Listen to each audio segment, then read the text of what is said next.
اکابری کی حیات سے۔ الحمدللہ رب العالمین والصلاة والسلام علی سید المرسلین، اما بعد فاعوذ باللہ من الشیطان الرجیم، بسم اللہ الرحمن الرحیم۔ الصلاة والسلام علیک یا رسول اللہ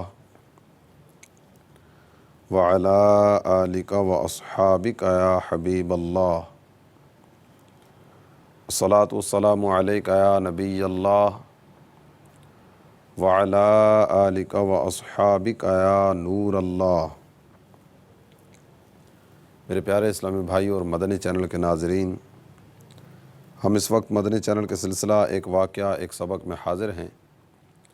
اس مبارک سلسلے میں آیات قرآنیہ، احادیث نبویہ اور کتب متفرقہ میں بیان کردہ واقعات میں سے کسی ایک واقعے کو موضوع سخن بنایا جاتا ہے اور پھر اس میں سے کچھ نہ کچھ سبق حاصل کرنے کی کوشش کی جاتی ہے۔ آئیے اپنے سلسلے کی ابتدا نبی الانبیاء تاجدار ارض و سما حبیب کبریا مکی مدنی مصطفیٰ علیہ تحیت و ثناء کی بارگاہ بے کس پناہ میں ہدیہ صلاۃ والسلام سے کرتے ہیں۔ سرکار دو عالم صلی اللہ تعالیٰ علیہ وآلہ وسلم نے ارشاد فرمایا، اسمع صلاۃ اہل محبتی و اعرفہم۔ اہل محبت کا درود میں خود سنتا ہوں اور ان درود پڑھنے والوں کو پہچانتا بھی ہوں۔ صلو علی الحبیب صلی اللہ تعالی علی محمد وعلی آلہ وصحبہ وبارک وسلم۔ پیارے اسلامی بھائی اور مدنی چینل کے ناظرین، سلسلے کی ابتدا ہی میں کچھ اچھی نیتیں کرنے کی سعادت بھی حاصل کر لیجئے تاکہ ثواب میں اضافہ بھی ہو۔ اللہ عز و جل کی رضا پانے، ثواب کمانے اور اپنی آخرت بنانے کے لیے از ابتدا تا انتہا توجہ کے ساتھ سننے کی سعادت حاصل کروں گا۔ جن کاموں کے کرنے کا کہا جائے گا کروں گا، اور جن کاموں سے منع کیا جائے گا ان سے بچنے کی کوشش کروں گا۔ یہ نیت بھی کر لیجئے، جو سیکھیں گے سب کو سکھاتے چلیں گے، دیے سے دیے کو جلاتے چلیں گے۔ صلو علی الحبیب صلی اللہ تعالی علی محمد وعلی آلہ وصحبہ وبارک وسلم۔ میرے پیارے اسلامی بھائیوں اور مدنی چینل کے ناظرین، حضرت سیدنا حسن بن حضر علیہ رحمۃ اللہ الاکبر فرماتے ہیں، مجھے بغداد کے ایک شخص نے بتایا کہ حضرت سیدنا ابو ہاشم علیہ رحمۃ اللہ الدائم نے بیان فرمایا، ایک مرتبہ میں نے بصرہ جانے کا ارادہ کیا، چنانچہ بصرہ کا ارادہ کر کے رخت سفر باندھا اور میں ساحل کی جانب روانہ ہوا تاکہ کسی کشتی میں سوار ہو کر جانب منزل روانہ ہو جاؤں۔ جب میں ساحل پر پہنچا تو دیکھا کہ ایک کشتی موجود ہے اور اس کشتی میں ایک لونڈی اور اس کا مالک سوار ہیں۔ میں نے بھی کشتی میں سوار ہونے کا ارادہ کیا اور آگے بڑھا تو لونڈی کے مالک نے یکدم کہا، اس کشتی میں ہمارے علاوہ کسی اور کے لیے جگہ نہیں، اس لیے کہ یہ کشتی ہم نے ساری کی ساری کرائے پر حاصل کر لی ہے، لہٰذا تم کسی اور کشتی میں بیٹھ جاؤ۔ لونڈی نے جب یہ بات سنی، اس نے اپنے آقا سے کہا کہ اس مسکین کو بٹھا لیجئے۔ چنانچہ اس لونڈی کے مالک نے مجھے بیٹھنے کی اجازت دے دی۔ میں کشتی میں سوار ہوا، کشتی چل پڑی اور کشتی جھومتے جھومتے بصرہ کی جانب سطح سمندر پر چلنے لگی۔ موسم بڑا خوشگوار تھا۔ میں ان دونوں سے الگ تھلگ ایک کونے میں بیٹھا ہوا تھا۔ وہ دونوں آپس میں خوش گپیوں میں مشغول حسین موسم سے خوب لطف اندوز ہو رہے تھے۔ کچھ وقت گزرا، لونڈی کے مالک نے کھانا منگوایا، دسترخوان بچھا دیا گیا۔ جب وہ دونوں کھانا کھانے کے لیے بیٹھے تو مجھے آواز دی اور کہا کہ اے مسکین، تم بھی آ جاؤ اور ہمارے ساتھ کھانے میں شریک ہو جاؤ۔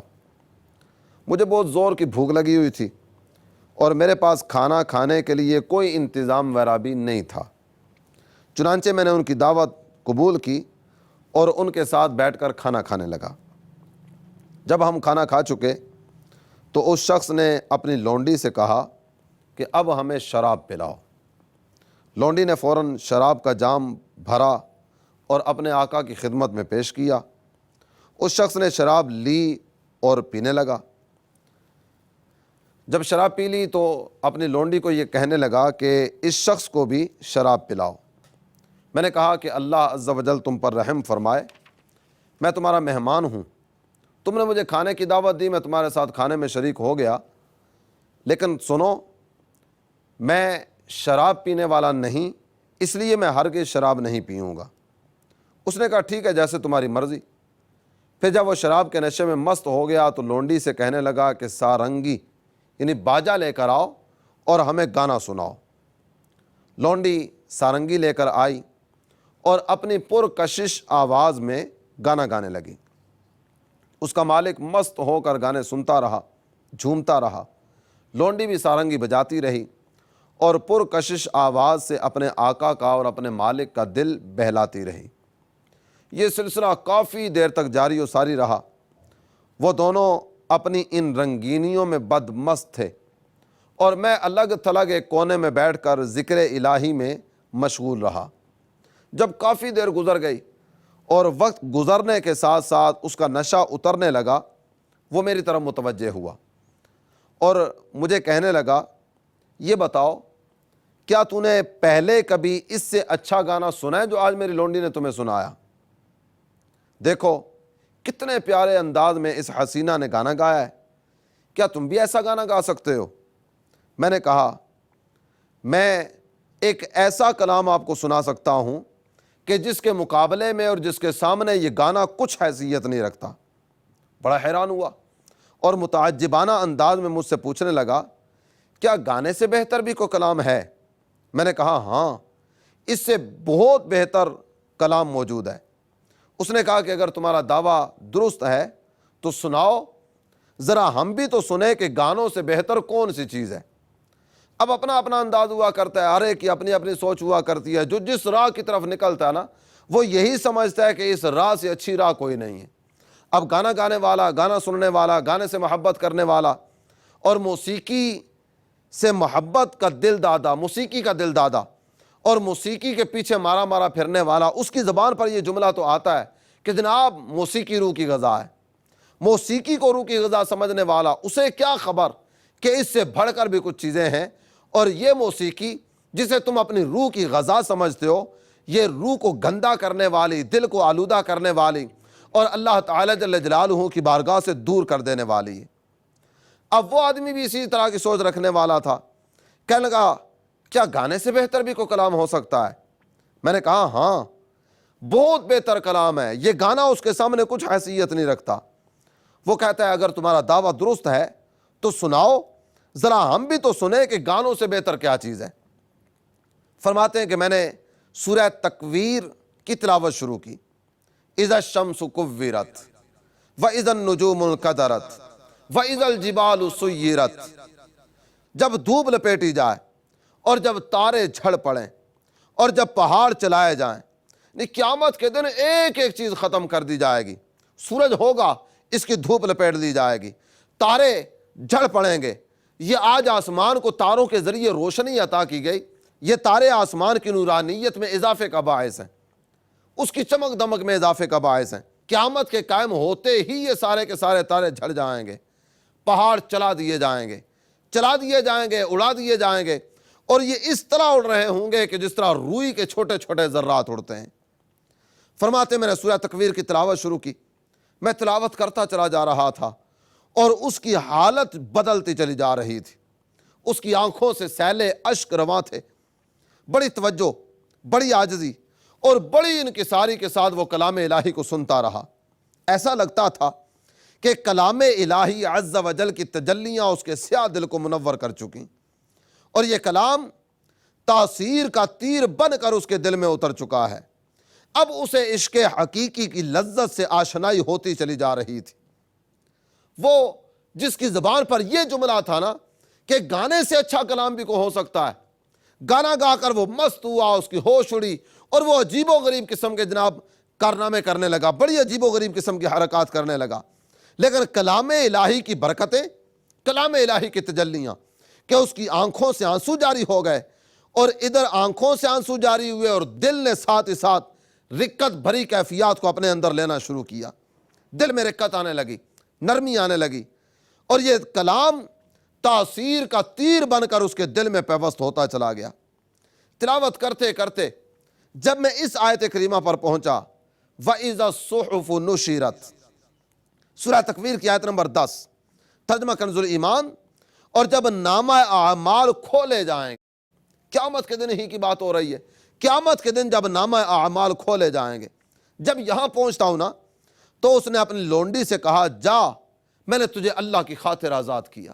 پھر اس نے اپنے سامنے رکھے ہوئے شراب کے سارے برتن توڑ ڈالے، سارنگی، باجا، آلات لہو و لعب سب توڑ ڈالے.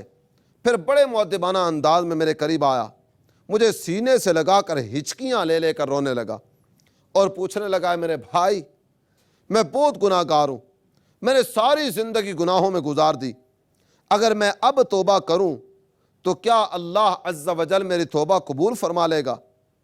میں نے اسے بڑی محبت دی، بڑا پیار دیا، اور کہا، بے شک اللہ عز و جل توبہ کرنے والوں اور پاکیزگی حاصل کرنے والوں کو بہت پسند کرتا ہے، وہ تو توبہ کرنے والوں سے بہت خوش ہوتا ہے.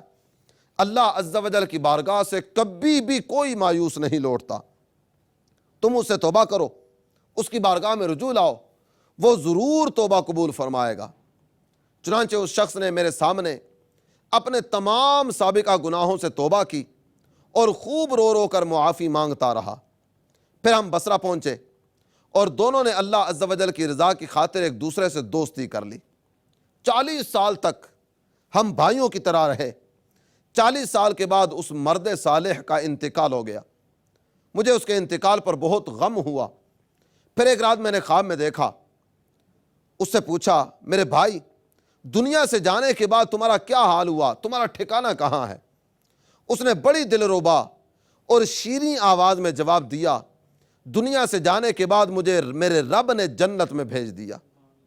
میں نے پوچھا، میرے بھائی، تمہیں جنت کس عمل کی وجہ سے ملی؟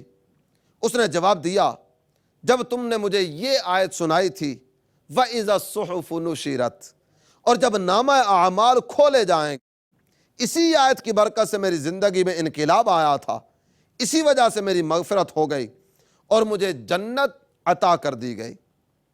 اللہ عز و جل کی ان پر رحمت ہو اور ان کے صدقے ہماری مغفرت ہو، آمین، بجاہ النبی الامین صلی اللہ تعالی علیہ وآلہ وسلم. میرے پیارے اسلامی بھائی اور مدنی چینل کے ناظرین، واقعہ اپنے اختتام کو پہنچا، لیکن اگر اس واقعے پہ غور کیا جائے نا تو یہ واقعہ اپنے اندر کیسے پیارے پیارے مدنی پھول لیے ہوئے. سب سے پہلا مدنی پھول، قرآن پاک اللہ عز و جل کی ایک ایسی عظیم نعمت ہے کہ اس کو دیکھنا بھی عبادت، اس کی تلاوت کرنا بھی عبادت، اس کی تلاوت سننا یہ بھی عبادت.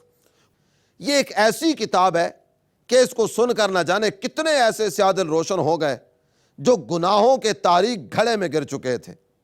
کتنے ہی مردہ دلوں کو قرآن پاک نے جلا بخشی. بڑے بڑے مجرموں نے جب اسے سنا، ان کے دل خوف خداوندی سے لرز اٹھے اور وہ تمام سابقہ گناہوں سے توبہ کر کے قرآن و سنت کی راہ پر گامزن ہو گئے. کلام الہی ایک ایسا بابرکت کلام ہے کہ جس نے بڑے بڑے کفار کو کفر کی چلچلاتی دھوپ سے نکال کر ایسی عظمتیں عطا کیں کہ وہ آفتاب ہدایت بن کر لوگوں کے ہادی اور مقتدا بن گئے اور اپنے جلووں سے دنیا کو منور کرنے لگے. جو ان کے دامن سے وابستہ ہو گیا وہ بھی منور ہوتا چلا گیا. اللہ عز و جل نے قرآن پاک میں وہ اعجاز رکھے، وہ کمالات اس کتاب کو عطا کیے گئے کہ جن کا حد و حساب ہی کوئی نہیں ہے. تو میرے پیارے اسلامی بھائی اور مدنی چینل کے ناظرین، آئیے کتاب اللہ سے اپنا رشتہ مضبوط کریں، قرآن پاک کی تلاوت کو اپنا معمول بنائیں. اگر آج ہم اپنا جائزہ لیں تو الا ما شاء اللہ، جن کو اللہ تعالی جل جلالہ نے قرآن پاک کی تلاوت کی توفیق عطا فرمائی، ان کی تعداد بہت ہی کم ہے، وگرنہ ایک بہت بڑی تعداد اس طرح کی ہے کہ جو قرآن کے فیضان سے آج محروم نظر آتی ہے. شاید کوئی بھی مسلمان ایسا نہیں ہوگا جس کے گھر میں قرآن پاک نہ ہو. بڑے اہتمام کے ساتھ قرآن پاک کو لایا جاتا ہے، بڑے پیار کے ساتھ اس پر جناب غلاف چڑھایا جاتا ہے اور غلاف چڑھانے کے بعد بلند جگہ پر بڑی تعظیم کے ساتھ رکھا جاتا ہے۔ لیکن یہ بلند جگہ پہ رکھنے کے بعد اگر یہ کہا جائے کہ یہ یہاں رکھ دیا، اب اس کے بعد بھول گئے کہ میں قرآن پاک لے کر آیا تھا، یا ہو سکتا ہے کہ ماہ رمضان آتا ہو تو ماہ رمضان جہاں دیگر برکتیں ساتھ لے کر آتا ہے، قرآن کی محبت بھی لے کر آتا ہے، قرآن کا فیضان بھی عام ہوتا ہے، قرآن سننے سنانے کا سلسلہ بھی ہوتا ہے، یہاں تک کہ پورا سال جس نے نماز نہیں پڑھی وہ بھی رمضان مبارک کے آنے پر ہاتھ باندھ کر دست بستہ نماز تراویح میں قرآن کی تلاوت سن رہا ہوتا ہے۔ رمضان اپنے ساتھ محبت قرآن لے کر آتا ہے۔ وگرنہ میرے پیارے اسلامی بھائی اور مدنی چینل کے ناظرین، انتہائی معذرت کے ساتھ آپ نے اپنے گھر میں جس جگہ پہ قرآن پاک رکھا ہے نا، اگر وقت اجازت دے، بلکہ وقت نکال لیجئے، اس جگہ کی ایک دفعہ زیارت کر لیجئے۔ جی ہاں، بڑے پیار سے ریشمی کپڑے کا غلاف بنا کر آپ نے قرآن پاک پر چڑھایا اور خوشبو لگا کر بلند جگہ پر اس کو رکھا، لیکن آج جب اس کا جائزہ لیں گے نا اور آج اس کی زیارت کریں گے تو ہو سکتا ہے کہ اب وہ کہتے ہوئے بھی زبان بھاری پڑتی ہے کہ مٹی قرآن پاک کے بوسے لے رہی ہو اور گرد کی تہیں اس پر چڑھی ہوئی ہوں۔ یاد رکھیے، یہ قرآن پاک صرف ریشمی غلاف چڑھا کر بلند جگہ پر اس کو رکھ دینا اس لیے نہیں آیا تھا، یہ قرآن کتاب ہدایت ہے، یہ کتاب ہدایت بن کے آیا۔ قرآن کا موضوع کیا ہے؟ ہر چیز کا موضوع ہوا کرتا ہے نا، ہر علم کا موضوع ہوا کرتا ہے۔ علم طب ہے تو علم طب کا موضوع بیان کیا گیا کہ علم طب کا موضوع بدن انسانی ہے۔ علم طب میں، میڈیکل میں جو بھی گفتگو ہوگی نا وہ بدن انسانی کے بارے میں ہوگی۔ یہ ہو جائے تو کیا ہوتا ہے، یہ ہو جائے تو کیا ہوتا ہے، ایسا ہو جائے تو کیسا ہوتا ہے، اس طرح ہو جانے سے کون کون سی بیماری جنم لیتی ہے، اس بیماری کی کاٹ کے لیے کیا کرنا پڑتا ہے۔ نہیں، ساری کی ساری گفتگو بدن انسانی پر ہوتی ہے۔ قرآن کا موضوع انسان، قرآن ہدایت کے بارے میں بات کرے گا، انسان کو کیا کرنا چاہیے، کامیاب انسان کون سے ہیں، ناکام انسان کون سے ہیں، کیا کرنے والا کامیاب ہوتا ہے، کامیابی کے راستے کون سے ہیں، کس راہ پر چلنے والا کامیاب ہوتا ہے، صراط مستقیم کون سا ہے، صراط جحیم کون سا ہے۔ قرآن پاک ایک ایک چیز کو بیان کرتا چلا جائے گا۔ عاشقان قرآن خوش نصیب ہیں، اللہ عز و جل ان عاشقان قرآن کے صدقے ہمیں قرآن پاک کی تلاوت کی توفیق عطا فرمائے۔ میرے شیخ طریقت امیر اہل سنت، آپ کو کتاب اللہ سے کتنی محبت ہے، خود بھی قرآن پاک کی تلاوت کرتے ہیں، قرآن پاک کی تلاوت سے محبت فرماتے ہیں، قرآن سے پیار کرتے ہیں۔ قرآن سے پیار کا انداز اگر امیر اہل سنت کا دیکھنا ہونا تو بڑی مثالیں پیش کی جا سکتی ہیں۔ وقت کی کمی کے ساتھ ایک دو باتیں آپ کی خدمت میں عرض کروں۔ امیر اہل سنت نے باقاعدہ سے مدنی مذاکروں میں، مختلف نشستوں میں ترغیب دلانا شروع فرمائی کہ اسلامی بھائی، بالخصوص حفاظ اسلامی بھائی، کم از کم ایک منزل تلاوت کیا کریں۔ قرآن پاک کے 7 منزلیں، ہر روز ایک منزل کی تلاوت کی جائے تو 7ویں دن یعنی ہر ہفتے قرآن پاک کا ختم ہو سکتا ہے۔ مہینے میں 4 ختم قرآن، سال میں 48 ختم قرآن، بلکہ 50 ہفتے ہوا کرتے ہیں، 50 ختم قرآن ہر سال۔ کتنا خوش نصیب ہوگا وہ کہ جو ہر ہفتے ایک ختم قرآن کرتا ہوگا۔ امیر اہل سنت کی اس عطا کردہ مدنی سوچ پر الحمدللہ کچھ اسلامی بھائیوں نے لبیک کہا اور انہوں نے روزانہ ایک منزل کی تلاوت کرنا شروع کر دی۔ اگرچہ ان کی تعداد بہت بڑی تعداد نہیں ہے، اللہ عز و جل ان کی تعداد میں مزید برکت عطا فرمائے، ان میں اضافہ فرمائے۔ امیر اہل سنت نے ذہن دیا، سوچ عطا فرمائی، اور اس سوچ کے نتیجے میں یہ سلسلہ مزید آگے بڑھنے لگا۔ مدنی انعامات کو دیکھیے تو مدنی انعامات میں امیر اہل سنت نے 2 مدنی انعام تلاوت قرآن کے حوالے سے رکھے۔ ایک مدنی انعام میں اس بات ذکر فرمائی گئی کہ روزانہ کم از کم 3 آیات تلاوت، کنز الایمان سے اس کا ترجمہ، خزائن العرفان یا نور العرفان سے اس کی تفسیر پڑھ لیجیے۔ قرآن پڑھیے، سمجھیے، سمجھ کر اس کے فیضان سے دل کو منور کیجیے، نور قرآن سے اپنے مردہ دل کو منور کرتے چلے جائیے۔ روزانہ کم از کم 3 آیات تلاوت، کنز الایمان سے اس کا ترجمہ، خزائن العرفان یا نور العرفان سے اس کی تفسیر، یہ ایک مدنی انعام ہے۔ اور پھر امیر اہل سنت نے ایک مدنی انعام یہ بھی عطا فرمایا کہ ہر سال ایک ختم قرآن، روزانہ ایک منزل کا ذہن بھی عطا فرمایا۔ اور جو روزانہ ایک منزل کی طرف نہیں آتے، 3 آیات بھی پڑھیے اور کم از کم اس انداز پر تو آئیے کہ ہر سال ایک ختم قرآن ہوتا چلا جائے۔ آئیے ہم اپنا جائزہ لیں، اپنے اعمال کا محاسبہ کریں۔ اور تھوڑی دیر کے لیے سوچیں میرے رب نے مجھ پر کتنے انعامات فرمائے، کس قدر احسانات فرمائے، میری عمر کتنی ہو چکی اور اپنی زندگی میں کتنے ختم قرآن کرنے کی سعادت مجھے حاصل ہوئی۔ یہ ایک الگ سوالیہ نشان یہ بھی ہے کہ ہم میں سے درست قرآن پڑھنا کتنوں کو آتا ہے، کتنے ایسے ہیں جو واقعی درست قرآن پڑھنا جانتے ہیں۔ کسی ماہر قاری صاحب کے سامنے بیٹھ کر ایک رکوع کی تلاوت سنا لیجئے، دودھ کا دودھ اور پانی کا پانی ہو جائے گا۔ میں قرآن پڑھنا جانتا ہوں، میں نے قرآن پاک ختم کیا، محلے کی مسجد میں پڑھا، فلاں مائی صاحبہ سے پڑھا، فلاں کے پاس قرآن پڑھتا رہا، میں نے اتنا ختم کر لیا۔ لیکن یہ ختم قرآن سے پہلے درست پڑھنا آتا ہے یا نہیں، اس طرح بھی توجہ کی حاجت ہے نا۔ ذکر کیا گیا نا، کچھ قرآن پڑھنے والے وہ بھی ہیں کہ جب یہ قرآن پڑھتے ہیں نا خود قرآن ان پر لعنت کرتا ہے، درست پڑھنا ہی نہیں آتا، پتہ نہیں کیا سے کیا پڑھ رہے ہوتے ہیں۔ مبلغین دعوت اسلامی سے کئی امثلہ آپ نے سنی ہوں گی کہ یہ پڑھو گے تو معنی یہ ہو جائے گا، معنی یہ تھا، یہ پڑھو گے تو یہ ہو جائے گا، کتنی ہی مثالیں آپ نے سنی ہوں گی نا۔ تو آئیے مدرسۃ المدینہ بالغان میں داخلہ لے لیں، اسلامی بہنیں مدرسۃ المدینہ بالغات میں آ جائیں، مدنی منوں کو مدرسۃ المدینہ میں داخل کروائیے، بنین میں، بنات میں، اسلامی بھائیوں کے، اسلامی بہنوں کے، مدنی منوں کے، مدنی منیوں کے قرآن درست پڑھنے کی تحریک چلائیے۔ اور دوسری بات، جن کو درست قرآن پڑھنا آتا ہے نا، وہ ہر سال کم از کم ایک مرتبہ ختم قرآن کی سعادت ضرور حاصل کریں، کم از کم ایک مرتبہ ہر سال ختم قرآن ہو۔ اس کے لیے بڑا آسان سا طریقہ یہ ہے کہ آپ روزانہ 19 آیات کی تلاوت کیجیے، روزانہ 19 آیات، روزانہ 19 آیات کی تلاوت بلا ناغہ کرنے والا سال میں ایک مرتبہ ختم قرآن کی سعادت حاصل کر لیتا ہے۔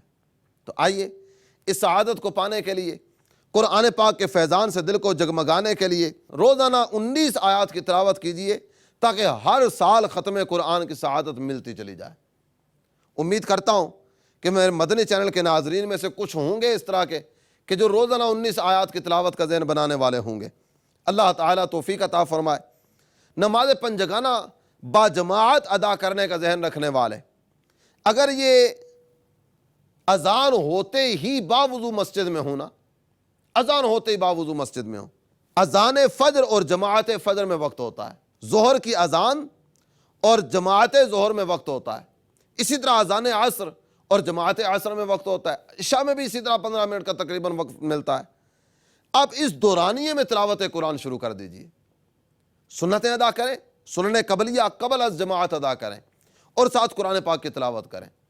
اگر یہ وقت آپ صرف تلاوت قرآن کے لیے مخصوص کر لینا تو صرف 19 نہیں، کئی آیات مبارکہ کی تلاوت ہو جائے گی، اور ہو سکتا ہے کہ 4-5 ماہ میں آپ ختم قرآن کی سعادت حاصل کر لیں، سالانہ 2 ختم قرآن۔ تو آئیے قرآن پاک کی محبت کو دل میں جگہ دیں، زیادہ سے زیادہ فیضان قرآن لوٹنے کے لیے تلاوت قرآن کی عادت بنائیں۔ اس کے ساتھ ایک مدنی پھول مزید بھی اس واقعے سے حاصل ہوا۔ قرآن پاک کی تلاوت شروع ہوئی، اذا الشمس کورت واذا النجوم انکدرت، قیامت کے احوال بیان ہو رہے ہیں نا، سورج کی دھوپ لپیٹ دی جائے گی، تارے جھڑ جائیں گے، پہاڑ چلا دیے جائیں گے، سارے مناظر بیان کیے جا رہے ہیں۔ اب وہ بندہ خدا تھوڑی دیر پہلے جو شراب کے نشے میں دھت پڑا تھا، قرآن پاک کی تلاوت شروع ہوئی، اس نے ساتھ ہی غور و فکر کرنا شروع کیا، سوچ کی دنیا میں پتہ نہیں کہاں پہنچے۔ ادھر تلاوت شروع ہوئی، حضرت ابو ہاشم علیہ رحمت اللہ آپ ارشاد فرماتے ہیں کہ ادھر تلاوت شروع ہوئی، ساتھ ہی آنکھوں سے سیلے اشک رواں ہو گئے، بڑی توجہ کے ساتھ سن رہا ہے، بڑی عاجزی کے ساتھ سنتا چلا جا رہا ہے۔ یوں محسوس ہوتا ہے کہ یہ آیات قرآنیہ اس کے سیاہ دل کو منور کرتی چلی جا رہی ہیں۔ غور و فکر، توجہ، یکسوئی اور بالکل عاجزی اور انکساری کے ساتھ، بالکل عاجزی اور انکساری کے ساتھ اپنے رب کا کلام سننا، یہ ایک انداز تھا جو دل میں مدنی انقلاب پیدا کرنے کا سبب بنا۔ تو آئیے قرآن پاک کی تلاوت کو بھی عادت میں شامل کریں، اور قرآن پاک کی تلاوت کرنے کے ساتھ ساتھ ہم جائزہ لینے والے، غور و فکر کرنے والے اور آیات قرآنیہ سے سبق حاصل کرنے والے بن جائیں۔ اللہ ہمیں سچی توبہ کی توفیق عطا فرمائے، اور اللہ کرے کہ ہم نیک بن جائیں، آمین بجاہ النبی الامین صلی اللہ تعالی علیہ وآلہ وسلم۔ ملتا ہے در سے آخرت ان واقعات سے، سیکھیں سبق آؤ زکات